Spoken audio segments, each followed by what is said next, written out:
بسم اللہ الرحمن الرحیم۔ اللہ کے نام سے شروع جو بڑا مہربان اور نہایت رحم کرنے والا ہے۔ پیارے دوستو، کیا آپ جانتے ہیں کہ جب قیامت قائم ہوگی اور دنیا میں رہنے والی ہر مخلوق، انسان، حیوان، چرند پرند، الغرض سب کچھ تباہ ہو جائے گا اور تمام انسان مر جائیں گے، سورج، چاند، ستارے گہنا جائیں گے اور دنیا کی ہر چیز کو صفائے ہستی سے مٹا دیا جائے گا اور پہاڑ ہوا بن کر اڑ جائیں گے۔ پیارے دوستو، آج کی اس ویڈیو میں ہم آپ کو بتائیں گے کہ جب اس دنیا کو ختم کر دیا جائے گا اور اس کو صفائے ہستی سے مٹا دیا جائے گا اور دنیا میں کوئی بھی مخلوق باقی نہ رہے گی تو اس کے بعد کیا ہوگا، اور پھر اللہ تبارک و تعالیٰ کس طرح اس دنیا کو نئے سرے سے آباد فرمائے گا اور کس طرح لوگوں کو ان کی قبروں سے دوبارہ زندہ فرمائے گا، اور اس کے بعد کون کون سے معاملات درپیش آئیں گے۔ ناظرین گرامی، ان تمام تر سوالات کے جوابات آج کی اس ویڈیو میں ہم آپ کو بتائیں گے، لہٰذا آپ سے گزارش ہے کہ ہماری اس ویڈیو کو اینڈ تک ضرور دیکھیے گا۔ پیارے دوستو، جب قیامت کا وقت بالکل قریب آ جائے گا تو اللہ تبارک و تعالی حضرت اسرافیل علیہ السلام کو سور پھونکنے کا حکم دیں گے، تو حضرت اسرافیل علیہ السلام اللہ تبارک و تعالی کے حکم کے مطابق سور پھونکیں گے اور آہستہ آہستہ دنیا تباہ و برباد ہونا شروع ہو جائے گی اور روئے زمین پر بسنے والی ہر مخلوق، انسان، جنات، چرند پرند، الغرض کوئی بھی چیز ایسی باقی نہ ہوگی جو زندہ ہو۔ اس وقت سب کا نام و نشان مٹ جائے گا اور سب کچھ تباہ و برباد ہو جائے گا، اور دلکش اور خوبصورت نظر آنے والی اس زمین پر ہر طرف چٹیل میدان اور ویرانی ہی ویرانی ہو جائے گی۔ اس کے بعد اللہ تبارک و تعالی ارشاد فرمائے گا کہ کون ہے جس کی آج بادشاہی ہے، اور کہاں گئے دنیا کے جبار اور متکبر لوگ۔ دنیا کی اس تباہی کے بعد ایک لمبا عرصہ خاموشی اور سناٹے میں گزر جائے گا، اور اس لمبے عرصے کا علم صرف اللہ تبارک و تعالیٰ کو ہی ہے۔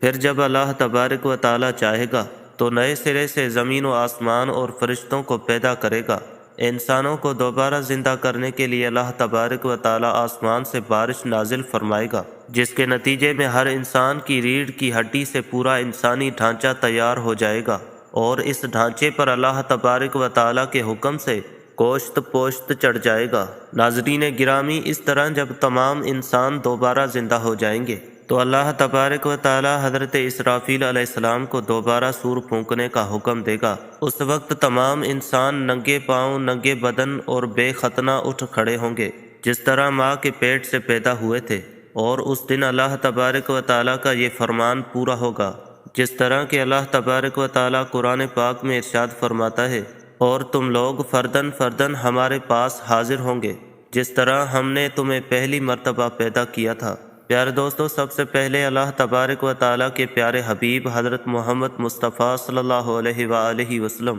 اپنی قبر انور سے باہر تشریف لائیں گے۔ اس کے بعد حضرت عیسیٰ علیہ السلام اور دیگر انبیاء کرام اپنی قبر انور سے باہر تشریف لائیں گے، اور اس کے بعد شہداء کرام اور اللہ تبارک و تعالیٰ کے نیک بندے اور اہل ایمان اٹھیں گے۔ اس دن کافر، مشرک اور منافق لوگ اپنے اپنے اعمال کے مطابق اپنی قبروں سے زندہ اٹھیں گے۔ کوئی اندھا ہوگا تو کوئی بہرا ہوگا تو کوئی لنگڑا ہوگا، اور کسی کو چونٹی کی شکل میں اٹھایا جائے گا، اور کوئی شخص اپنے اعمال کے مطابق سر کے بل اٹھے گا۔ اس دن کافر اس غیر متوقع زندگی کے مناظر دیکھ کر شدید خوف اور غم کے اندر مبتلا ہو جائیں گے، اور ان کی آنکھیں اس خوفناک منظر کو دیکھنے کے بعد پھتھرا جائیں گی، اور ان کافروں کے دل کانپ رہے ہوں گے اور کلیجے منہ کو آ رہے ہوں گے۔ اس دن اتنا وحشت ناک عالم ہوگا کہ کوئی غمسار اور مددگار نہ ہوگا، اور اس دن نہ ہی کوئی ایک دوسرے کو پوچھنے والا ہوگا،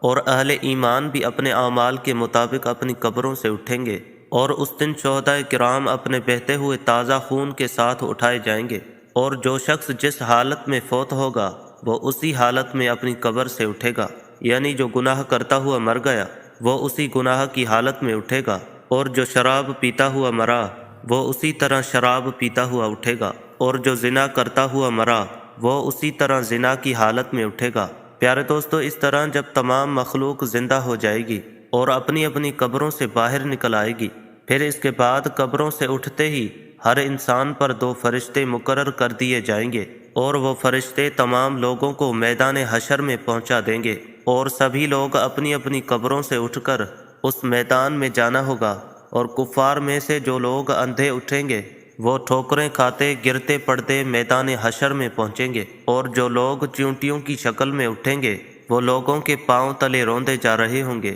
اور جو لوگ سر کے بل اٹھائے جائیں گے وہ لوگ انتہائی ذلت اور رسوائی کے ساتھ میدان حشر میں پہنچیں گے، اور بعض کافروں پر آگ مسلط کر دی جائے گی جو ان کافروں کو ہانک کر میدان حشر کی طرف لے جائے گی، اور اہل ایمان بھی اپنے عقائد اور اعمال کے مطابق میدان حشر کی طرف رواں دواں ہوں گے۔ بعض اہل ایمان پیدل پہنچیں گے اور بعض اہل ایمان اونٹوں پر سوار ہو کر میدان حشر میں پہنچیں گے۔ کسی اونٹ پر ایک شخص ہوگا تو کسی اونٹ پر دو، حتیٰ کہ کسی اونٹ پر 10 آدمی بھی سوار ہوں گے۔ اس دن اللہ تبارک و تعالیٰ کی ساری مخلوق اس خوفناک عالم میں چپ چاپ ایک ہی منزل کی طرف رواں دواں ہوں گی، اور وہ منزل میدان حشر ہوگا۔ اس دن کسی کو اونچا سانس لینے کی جرت تک نہ ہوگی۔ اس دن ہر آدمی کو یہ احساس ہوگا کہ آج حساب و کتاب کا دن ہے، اور آج اپنی زندگی میں کیے گئے تمام کرتوتوں کا پھل ملنے والا ہے۔ اس طرح جب تمام مخلوق میدان حشر میں پہنچ جائے گی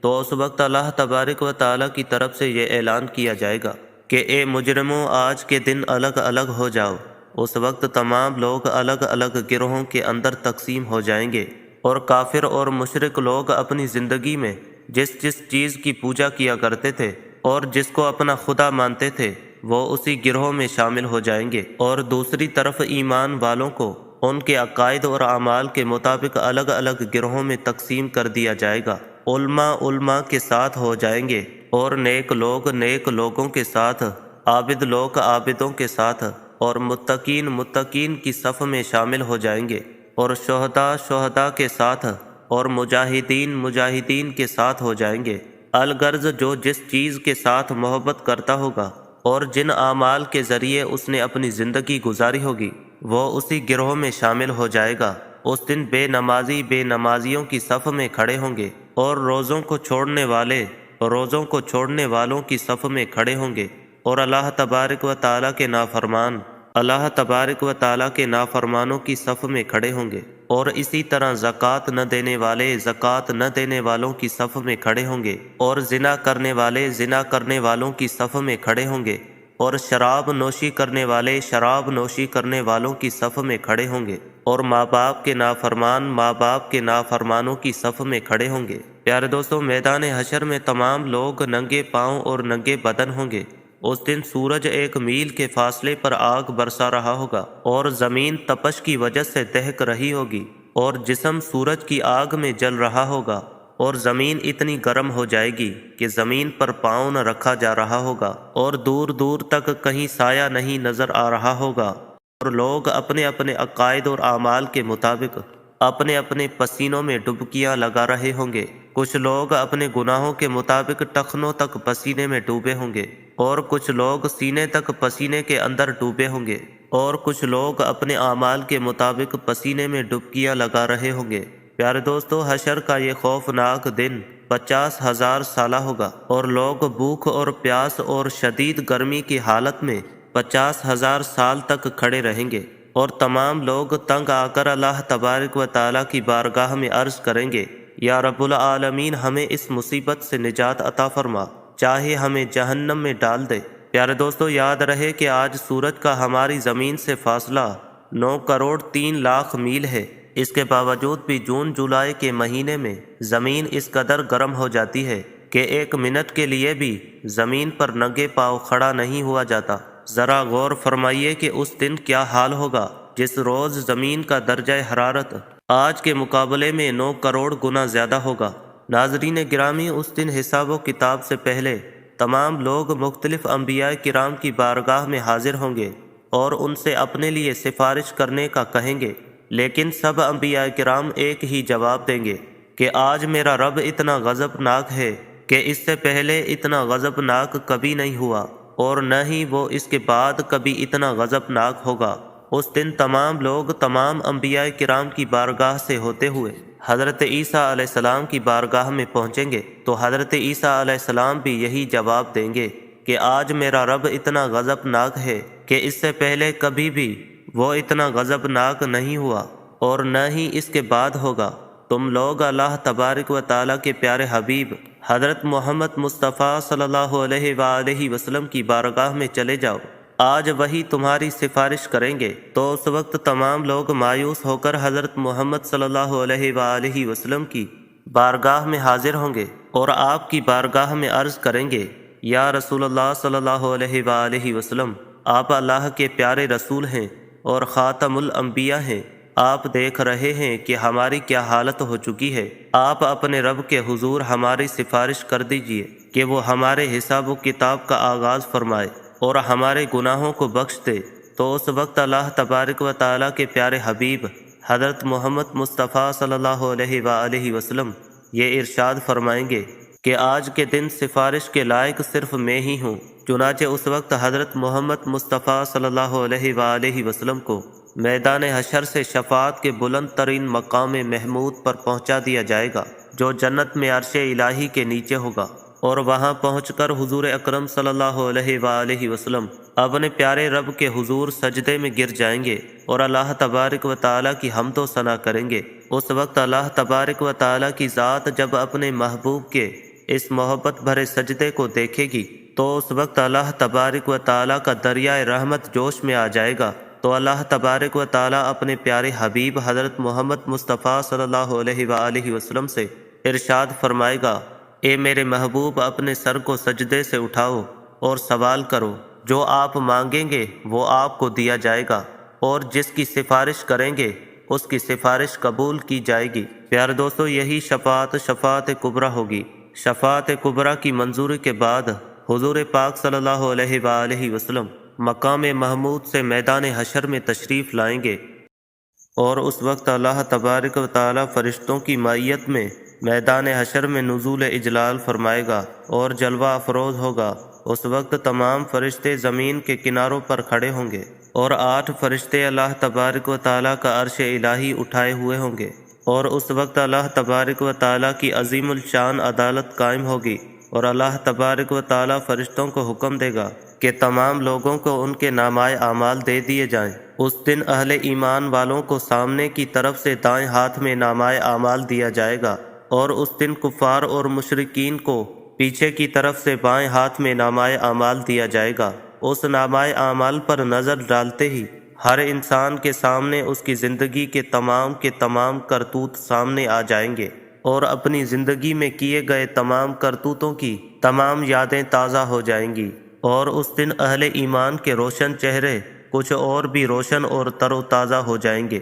اور تمام اہل ایمان خوشی خوشی دوسروں کو اپنا نامۂ اعمال دکھائیں گے، جیسا کہ اللہ تبارک و تعالیٰ اس منظر کی طرف اشارہ کرتے ہوئے قرآن پاک میں ارشاد فرماتا ہے، اور لوگ کہیں گے کہ آؤ اور میرا نامۂ اعمال پڑھو، اور اس دن مشرکین اور کفار کے چہروں کی سیاہی میں کچھ اور اضافہ ہو جائے گا، ذلت ان کے چہروں پر چھا جائے گی، حسرت اور ندامت سے وہ اپنے ہاتھوں کو چبائیں گے، اور تمام کفار اور مشرکین کہیں گے، اے کاش آج ہمیں اپنا نامۂ اعمال نہ دیا جاتا، اور کاش کہ میں یہ نہ جانتا کہ میرا نامۂ اعمال اور حساب و کتاب کیا ہے۔ کفار اور مشرکین بار بار اپنے نامۂ اعمال کو دیکھیں گے اور تعجب سے کہیں گے کہ یہ کیسا عجیب و غریب نامۂ اعمال ہے کہ اس میں ہر چھوٹا بڑا عمل لکھا ہوا ہے۔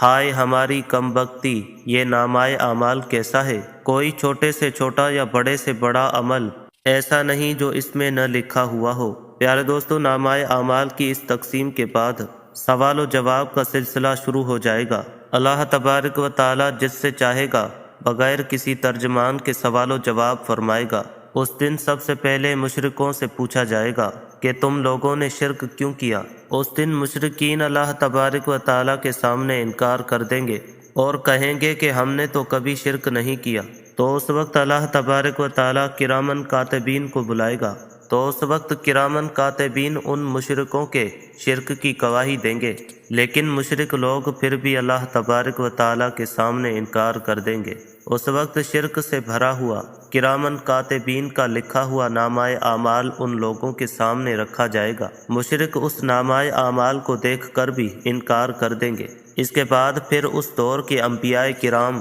اولیاء کرام، علماء کرام کو گواہی کے لیے بلایا جائے گا، تو وہ بھی ان کے شرک کی گواہی دیں گے، لیکن مشرک بدبخت لوگ ان کی گواہی کا بھی انکار کر دیں گے۔ اس کے بعد پھر وہ جگہ جہاں پر انہوں نے شرک یا کفر کیا تھا، اس جگہ کو گواہی کے لیے بلایا جائے گا، اور وہ جگہ مشرکین کے شرک کی گواہی دے گی، لیکن مشرک لوگ اس کا بھی انکار کر دیں گے۔ اور مشرک لوگ اللہ تبارک و تعالیٰ کی طرف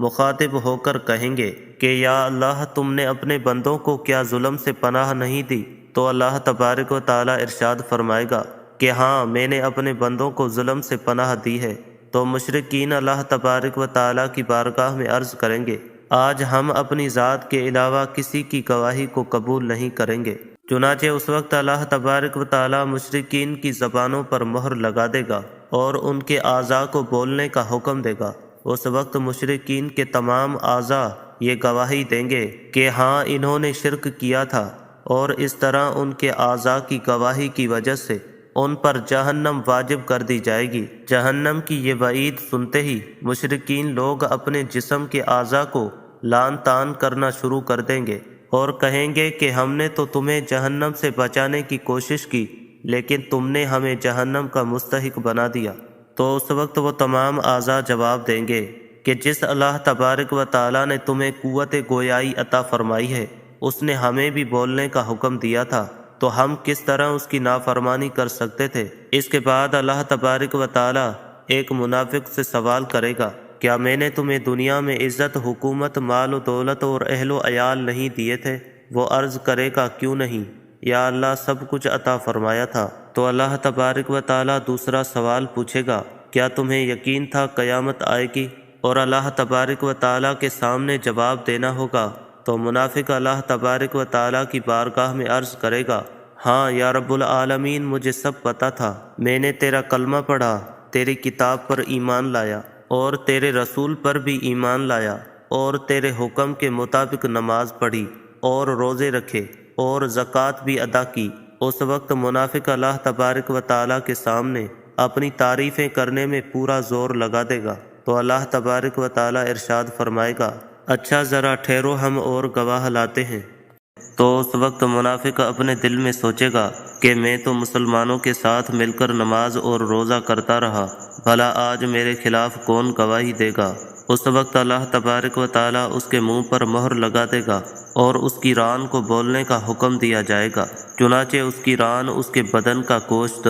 اور اس کے جسم کی ہڈیاں اور اس کے جسم کا رواں رواں اس کی منافقت کی گواہی دے گا کہ ایک طرف تو یہ نماز اور روزہ رکھتا اور دوسری طرف کفار کی دوستیوں پر ناز کرتا اور کفار کے مفادات کا تحفظ کیا کرتا تھا، مسلمانوں کو دھوکہ دیتا رہتا اور ان سے غداری کرتا رہتا۔ اس وقت اللہ تبارک و تعالیٰ اس منافق شخص پر غضبناک ہوگا اور اس پر جہنم کو واجب کر دے گا۔ پیارے دوستو، ان سوال و جواب کے بعد اہل ایمان کا نمبر آئے گا، لیکن اللہ تبارک و تعالیٰ کی محبت کا انداز ہی اہل ایمان سے کچھ نرالا ہوگا۔ ایک مومن آدمی کو اللہ تبارک و تعالیٰ اپنے قریب بلائے گا اور اس پر اپنا امن اور رحمت ڈال دے گا، اور اللہ تبارک و تعالیٰ اس مومن سے سوال کرے گا کہ تو نے فلاں فلاں گناہ کیا تھا۔ تو اس وقت مومن اللہ تبارک و تعالیٰ کی بارگاہ میں عرض کرے گا، ہاں یا رب العالمین، میں نے فلاں فلاں گناہ کیا تھا۔ تو اس طرح اللہ تبارک و تعالیٰ اس کے بعد اس کے ایک ایک گناہ کے بارے میں سوال کرتا جائے گا، اور وہ مومن اپنے تمام گناہوں کا اقرار کرتا جائے گا، اور اس وقت وہ مومن سوچنے لگے گا کہ اب تو میں ضرور ہلاک ہو جاؤں گا اور جہنم میں ڈال دیا جاؤں گا۔ اس وقت اللہ تبارک و تعالیٰ کی رحمت جوش میں آئے گی۔ اللہ تبارک و تعالیٰ ارشاد فرمائے گا کہ میں نے تیرے گناہوں پر دنیا میں بھی پردہ ڈالا تھا، اور میں تیرے گناہوں پر آج بھی پردہ ڈال رہا ہوں۔ اس کے بعد اللہ تبارک و تعالیٰ اس مومن کو جنت میں بھیج دے گا۔ پیارے دوستو، جب یہ سوال و جوابات کا سلسلہ ختم ہو جائے گا اور تمام لوگوں سے ان کے حقوق کے متعلق سوال کر لیے جائیں گے، تو اس کے بعد میدان حشر کا آخری مرحلہ شروع ہو جائے گا اور میزان کو سجایا جائے گا۔ تمام انسانوں کے نامۂ اعمال اپنی آخری شکل میں وزن ہونے کے لیے تیار ہو جائیں گے، اور حجت کو قائم کرنے کے لیے میزان قائم کیا جائے گا، اور اس میزان میں جن لوگوں کی نیکیوں کا پلڑا بھاری ہوگا وہ لوگ کامیاب لوگ ہوں گے، اور جن لوگوں کے گناہوں کا پلڑا بھاری ہوگا وہ لوگ ناکام ترین لوگ ہوں گے۔ اس دن جو کامیاب لوگ ہوں گے وہ جنت میں چلے جائیں گے، اور جو ناکام لوگ ہوں گے اور جن کے گناہوں کا پلڑا بھاری ہوگا وہ جہنم میں داخل کر دیے جائیں گے۔ اس دن نبی کریم صلی اللہ علیہ وآلہ وسلم کی شفاعت خاص ان امتیوں کے لیے ہوگی جو حضور پاک صلی اللہ علیہ وآلہ وسلم کی امت کے گناہ گار لوگ ہوں گے۔ اس دن حضور اکرم صلی اللہ علیہ وآلہ وسلم اپنی گناہ گار امت کی شفاعت فرمائیں گے، اور اللہ تبارک و تعالی اپنے پیارے حبیب حضرت محمد مصطفیٰ صلی اللہ علیہ وآلہ وسلم کی شفاعت قبول فرمائے گا، اور حضور اکرم صلی اللہ علیہ وآلہ وسلم اپنی گناہ گار امت کو اپنے ساتھ لے کر جنت میں تشریف لے جائیں گے۔ اللہ تبارک و تعالی سے دعا ہے کہ اللہ تبارک و تعالی اپنے پیارے حبیب حضرت محمد مصطفیٰ صلی اللہ علیہ وآلہ وسلم کے بتائے ہوئے راستے پر چلنے کی توفیق عطا فرمائے، اور ان کی محبت کے اندر جینا مرنا نصیب فرمائے۔